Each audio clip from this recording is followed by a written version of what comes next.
É que outro dia, Joãozinho sabe o que fez, doutor Edmo? Como vai? Seja bem-vindo. Prazer revê-lo. Prazer meu. Joãozinho estava levando Gil Gomes na cadeira, lá pra garagem. E tem uma rampa. Soltou as borrachas, Gil foi. Nossa. E ele ficou com as borrachas na mão.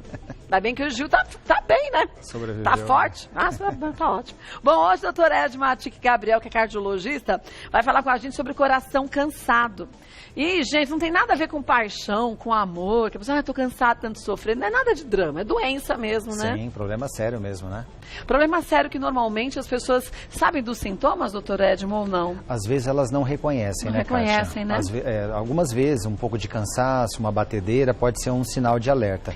Mas em muitos casos a pessoa não está valorizando e não percebe, né? Agora, o que é esse coração cansado? O coração é um músculo. Exatamente. É um músculo que fica meio flácido e não consegue bater com a mesma força? Do mesmo jeito que qualquer outro músculo, o coração pode distender, pode crescer, pode ficar flácido e aí ele começa a perder força. E alguns exames cardiológicos mostram que essa potência do coração diminui, então ele ficaria cansado. Vamos dar uma olhadinha nos nossos mitos e verdades, que assim a gente vai entendendo bem do assunto, ó. Qualquer músculo do corpo humano pode apresentar estado de fadiga, inclusive o coração. Inclusive o coração, porque ele é um músculo também. Então, da mesma forma, ele pode estar sujeito às alterações de sobrecarga, de excesso de força, excesso de trabalho do dia a dia. Agora, você ter um músculo em outra parte do corpo fadigado, tudo bem, é chato, mas no coração você não tem oxigenação. No coração você não tem oxigenação, você tem um risco de vida, não né? É? Quer dizer, o sangue não consegue circular na velocidade que a gente precisa para viver bem e isso pode trazer consequências severas, né? Com certeza, por isso que nós temos que tentar perceber isso de alguma forma, o quanto antes. Vamos ver mais um? O coração pode cansar de forma aguda e crônica, podendo levar ao infarto e à insuficiência cardíaca. Exatamente. Geralmente o infarto é um processo agudo, a pessoa tem aquela dor muito forte no tórax que pega o braço e a gente diagnostica nas primeiras horas de forma aguda e isso pode levar a um cansaço, porque o músculo perde aquela força. Ou, se for uma doença crônica, progressiva, como a doença de Chagas, por exemplo, pode demorar muitos anos para se instalar e vai machucando o coração devagar e ele vai ficando cansado mais progressivamente. Mas na doença de Chagas o coração ainda cresce, né? Ele distende, ele fica um megacárdio, como nós chamamos, o coração então ele passa a ter grande. dois problemas, né? O coração que distende, que já não teria como bater forte só pelo tamanho que ele está inchado, e ainda mais depois com essa fadiga. Sem dúvida. Tanto que é um caso, geralmente, que exige até transplante de coração. Vamos ver mais um?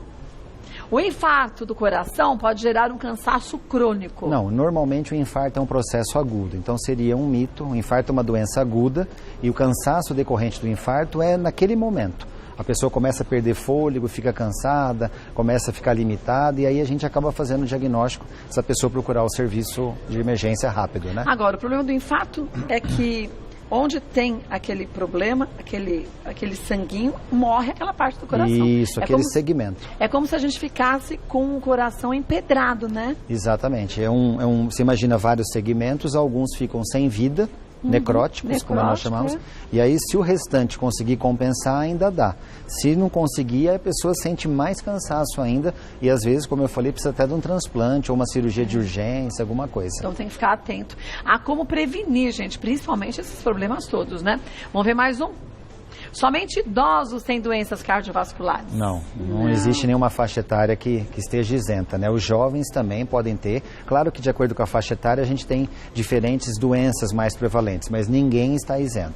Mas antigamente a gente via doenças que eram consideradas de idosos com uma certa frequência nessa faixa etária. Hoje em dia a gente vê em gente muito nova, né? Sim. Hoje de manhã, por exemplo, eu operei um rapaz de 40 anos com uma calcificação de uma válvula, que é um processo senil. 40 anos? 40 anos de idade, mas pelos hábitos alimentares, pela falta de prática de exercício, cigarro, esses hábitos errados, ele muito jovem, como você colocou, já teve o que talvez só na velhice ele iria ter. Mas ainda assim teve sorte. Teve sorte porque chegou para a gente fazer o diagnóstico, né? E fazer agora a cirurgia. E quando chegam a óbito, você nem teria um diagnóstico? Ah, é muito triste. Muitas vezes é a morte súbita que a gente não sabe a causa. A pessoa nem acorda, né? É verdade. Morre dormindo, a gente não sabe o porquê. Aí você fala, a melhor morte é essa, que você morre dormindo. A melhor morte é quando ela acontece na hora certa. Exatamente. E não quando você antecipou a hora dela, né? Vamos ver mais uma? Atletas ou pessoas que praticam exercícios físicos regularmente estão livres de doenças cardíacas? Livres não. Livres é um conceito muito absoluto. O risco é menor claro, se a pessoa tiver uma vida saudável. Mas ninguém está isento. E os atletas e as pessoas que praticam exercício, se não for uma prática moderada, Kátia, a gente sabe que também pode ser um agravante para um problema cardíaco. Pode gerar um cansaço no coração também. Quer dizer, a falta de exercício, assim como o excesso dele, pode gerar o cansaço do mesmo jeito. Né? Exatamente. Gente, cansaço, a gente não está falando que você está cansadinho, não. Estamos falando do cansaço do coração, que é um negócio sério. Muito sério, né? Vamos ver mais um?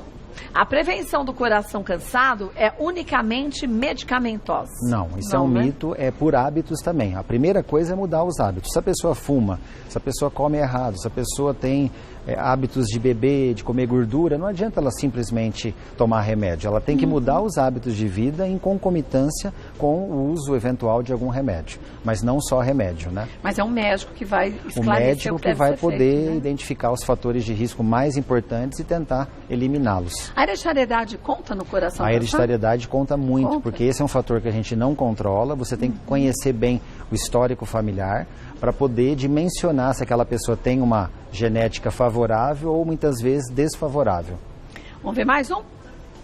Teste ergométrico e ecocardiograma não são importantes para a prevenção do coração cansado? Ao contrário, né? Vixe Maria. Ao contrário, são essenciais, são os dois exames de primeira escolha para a gente começar a analisar ritmo, frequência do coração, força do músculo, as válvulas, como é que estão. Então, são dois exames já de linha de frente que o cardiologista deve solicitar. Agora, seria importante a gente ter um exame desses, quer dizer, um teste ergométrico, um ecocardiograma, quando a gente ainda é mais jovem, para depois você ter um comparativo? Sim, eu até prefiro acompanhar as pessoas já a partir dos 40 anos ou até um pouco antes, se tiver muita história na família, e ir comparando. A gente faz um histórico evolutivo para ver se está mudando alguma coisa, se tem algum segmento do coração que está aumentando, se tem alguma válvula que está calcificando. E aí a gente previne de acontecer como, por exemplo, o rapaz de hoje que com 40 anos chegou já com o diagnóstico numa fase avançada, só que com 40 anos de idade. Quer dizer, se ele tivesse ido ao médico há uns anos feito atrás... um sequenciamento, né, Kátia? Né? Exatamente. Um processo de prevenção, de mudança de hábitos, não precisaria, nessa idade, se submeter a um procedimento de alto risco, né? Agora, a gente lembrar, esse rapaz que sofreu desse problema sério, dessa calcificação da válvula aos 40 anos... Não é que a partir de amanhã, então que bom, ele está zerado por causa de começar tudo de novo. Ao contrário, agora que nós vamos ficar mais em cima e mais rígidos ainda, porque se calcificar agora essa prótese que nós colocamos, o que você vai poder fazer? Você já tirou a válvula doente, que era dele, pôs uma prótese. Se ela recalcificar, aí fica difícil, né? E pode calcificar outras partes do coração, Pode, né? Um processo... A sorte dele foi a válvula também, né? Sim, sim. Alguma coisa nos chamou a atenção para a gente poder intervir rápido, né? E, gente, olha... Não é porque sua família, todo mundo vive até os 90, que a gente não tem que se cuidar. Não. Porque a gente escuta, a minha avó viveu até os 90, mas ele fumava tanto. Ok, é numa porcentagem de quantas pessoas que não passaram por isso que morreram bem antes? Pouquíssimas. E será que a longevidade de todos é saudável? Porque o número não quer dizer que a pessoa seja saudável, verdade, né? Tem a qualidade de vida. Lógico, exatamente. E outra, a alimentação dos avós e bisavós da gente, a atividade física era outra. Eles viviam na horta, andando para lá e para cá, e com força, não tinha essa vida mais tranquila que nem a gente tem. A poluição era um grau de poluição diferente. O estresse era outro. Estresse era outro, exatamente, né? Então não vamos comparar com ninguém da família. A gente é um ser único. O que serve a hereditariedade é só para a gente falar para o médico e ele que entende do negócio, ver se a gente está bem ou não está, Ele né? saber o que prevenir com mais intensidade. Volto com o doutor Edmo, que tem muita pergunta. Só faz comida boa, mulher dele, doutor Edmo? Coisa ótima, né? Vamos dar uma olhadinha nas dúvidas que surgiram? Olha, a Anne, obesidade pode deixar o coração cansado? Pode. A obesidade aumenta a superfície corpórea da pessoa e faz com que o coração tenha que trabalhar mais, Kátia. Só que se a pessoa permanece muito tempo obesa, esse trabalho cardíaco tem um limite. Vai chegar um momento que há uma insuficiência, o que a gente chama coloquialmente de um cansaço. É uma fraqueza, né, sim, do coração, sim, né? Não começa a não bombear adequadamente, não oxigena mais adequadamente. Então, Anne, tem que cuidar para você também fazer a dieta da forma adequada, porque também essas dietas malucas acabam com a saúde da pessoa, né? Sim, porque às vezes os nutrientes que algumas dietas aportam são insuficientes e o coração precisa de uma variedade de nutrientes para poder trabalhar. Por isso que a gente precisa de proteína, porque o músculo precisa de proteína. E se o coração é um músculo, imagina se faz uma dieta que você não come nada de proteína. Não, os aminoácidos, que são os componentes da proteína, são essenciais.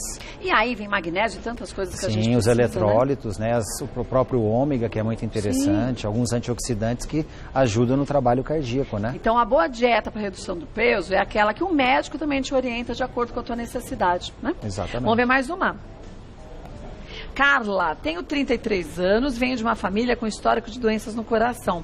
Nas últimas semanas, passei a ter muita falta de ar e inchaço nas pernas, além de um aumento considerável da pressão arterial. Devo me preocupar ou pode ser algo passageiro no inverno?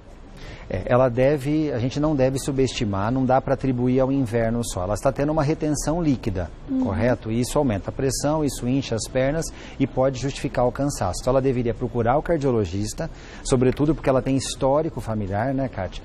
E fazer uma avaliação. Ele certamente vai pedir um teste ergométrico, um ecocardiograma, exames de sangue para tentar identificar, avaliar a questão do rim, se de repente ela está parando de urinar, se está urinando muito pouco, se isso está interferindo na retenção de líquido. Então, ela não deve ficar em casa e tomando remédio aleatório, não. Ela deve procurar o cardiologista e fazer um check-up bem completo. Mesmo porque é isso que faz a diferença, né? Um diagnóstico precoce, Precoce, né? E objetivo, né?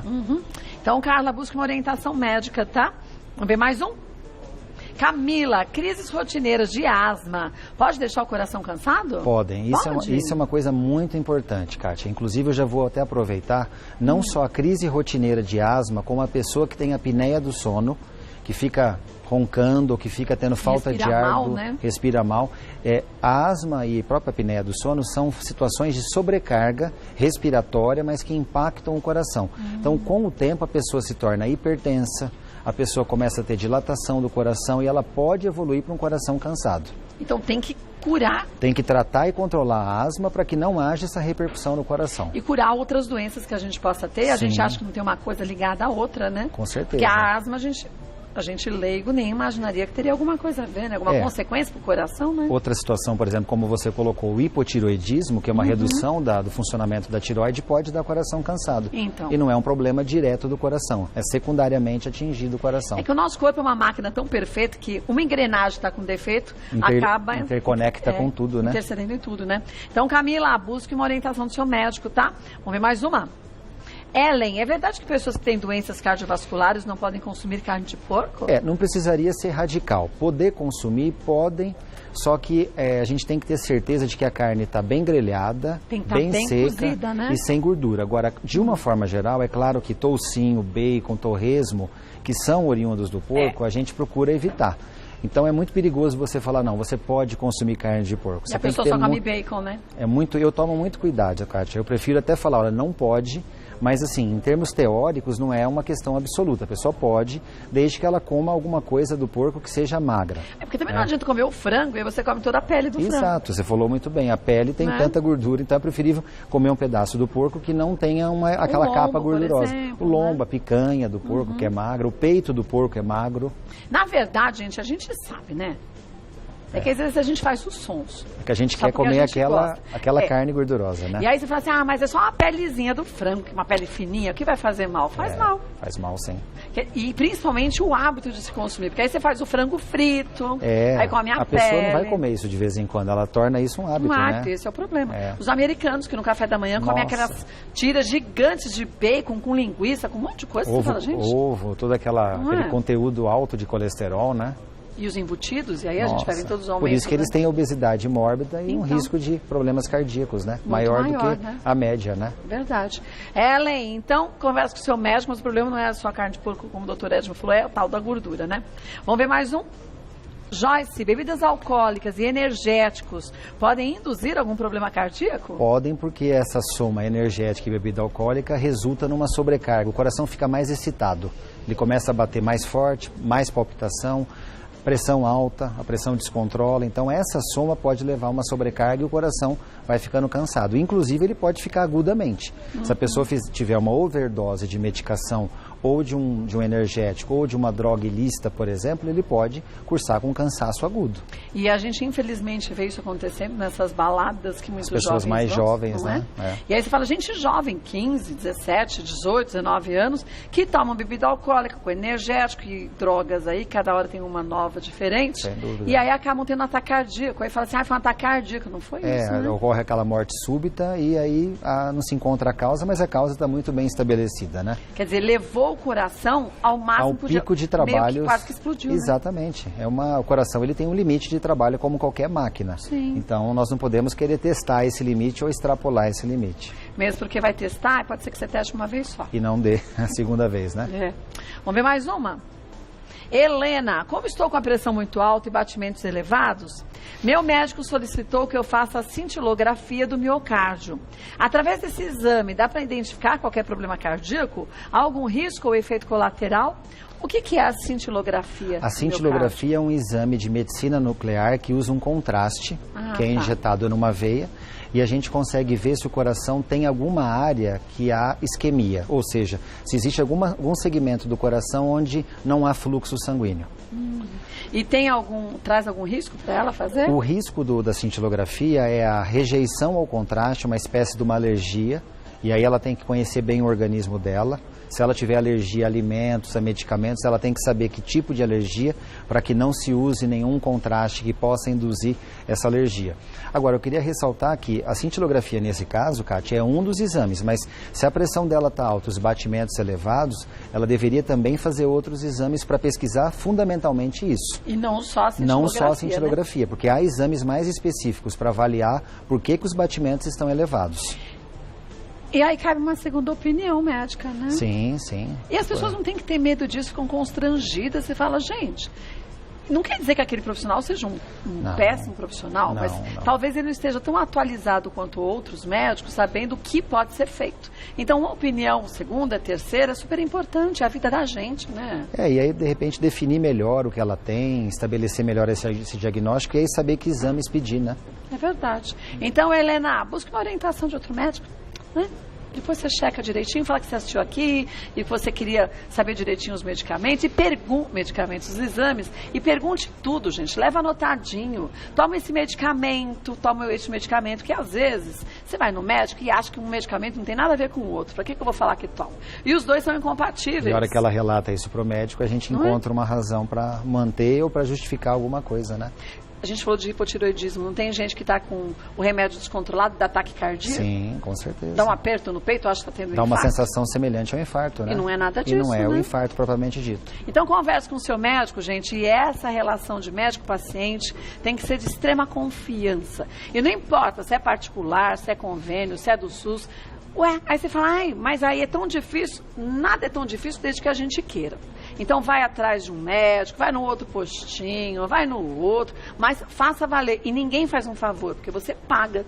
Tudo que parece ser de graça é porque a gente está pagando caro. Era para ter coisa bem melhor já. Então, faça valer os seus direitos e não deixe de cuidar da sua saúde. Vou te passar os contatos do Dr. Edmo, a Chique Gabriel, cardiologista, é o www.drgabrielcardio.com.br. Obrigada mais uma vez. Mais uma vez. Adoro quando você vem. Obrigado, Obrigada mesmo.